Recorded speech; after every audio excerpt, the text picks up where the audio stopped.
Good evening, ladies and gentlemen, and welcome to Black Scary Stories. This is your host, Nicholas Black, coming to you from the shadowy depths of the interwebs. Tonight, we journey back in time to a town shrouded in mystery, where fear grips every soul and justice takes a twisted turn. Prepare to be haunted by the tale of the ghost of the hanged man. Lock your doors, dim your lights, and let's begin our descent into the shadows of Duskhaven. In the year of our Lord, 1877, the town of Duskhaven was in the grip of an unparalleled fear. A series of heinous murders had shaken the very core of this once peaceful town.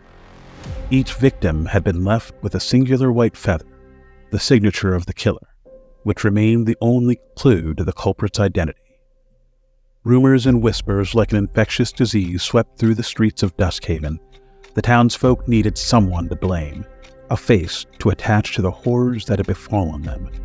Their suspicious eyes soon settled upon Rober Schmale, a quiet man, often seen sketching the birds of the woods, particularly those that had rare white feathers. Robert was soon arrested and brought before a magistrate. The trial was a spectacle. Evidence? Barely there. Witnesses? Solely built upon hearsay.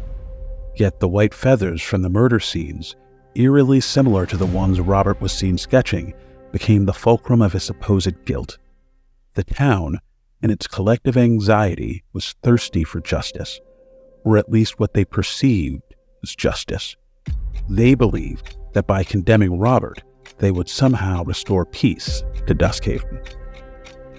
The trial lasted 2 days.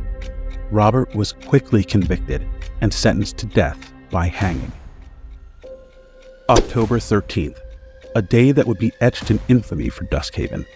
A hastily built gallows stood in the center of the town square. As Robert was led to his grim fate, he locked eyes with the gathered crowd, his voice unwavering. "You are making a grave mistake." His pleas fell on deaf ears.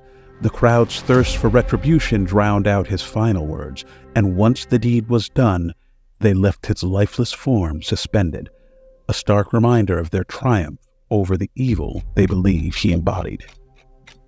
Days turned into nights, and Robert's body remained hanging, swaying eerily with every gust of wind. The town had moved on, but little did they know, the real horror was yet to begin.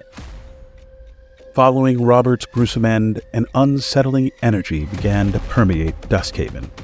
Residents whispered of strange occurrences, items inexplicably shifting places, once warm rooms turning ice cold in an instant, and an ever-present feeling of being watched.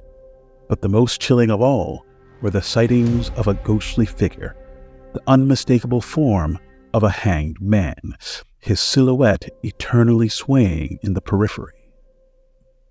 The townsfolk would catch glimpses, just fleeting shadows in the corners of their eyes. Yet as soon as they tried to focus, the apparition would evaporate into the night, leaving them questioning their sanity. The very people who had been so eager to watch Robert hang now avoided the town square after dark, fearful of encountering the vengeful specter. Margaret, a young woman with a keen sense for the supernatural, soon became the epicenter of the haunting narrative. She claimed that one cold evening, as the mist wrapped itself around Duskhaven, she was able to communicate with the restless spirit. According to her, Robert's spirit whispered tales of his innocence, lamented the grave injustice done to him, and hinted that the real murderer, harboring dark secrets, still lurked among them. All Robert yearned for, he conveyed through Margaret, was a dignified burial and an acknowledgement of the town's grievous errors. The town was polarized. Many ridiculed Margaret, dismissing her claims as fabrications, yet others, already on the edge from reoccurring hauntings, were swayed by her revelations. Desperate to reclaim their peace, a faction of the townsfolk decided to give Robert a proper burial, praying this would put the restless spirit to ease. As they interred his remains, a sudden eerie gust of wind left everyone in stunned silence. as though the very earth was sighing in relief. But Duskhaven's past wasn't done with it. Several years later, as the town began to reclaim some semblance of normalcy, a tattered confession letter was discovered in the town's archives. The writer, another resident, admitted to the murders, describing in chilling detail how he placed white feathers at each crime scene. He wrote of being inspired by the birds Robert sketched, using this fascination to cast doubt upon the innocent man. The revelation shook Duskhaven to its core.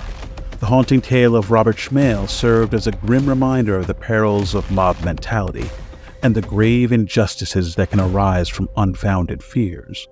The town, forever scarred by its actions, became a cautionary tale, a testament to the importance of seeking the truth and the unending echoes of past wrongs.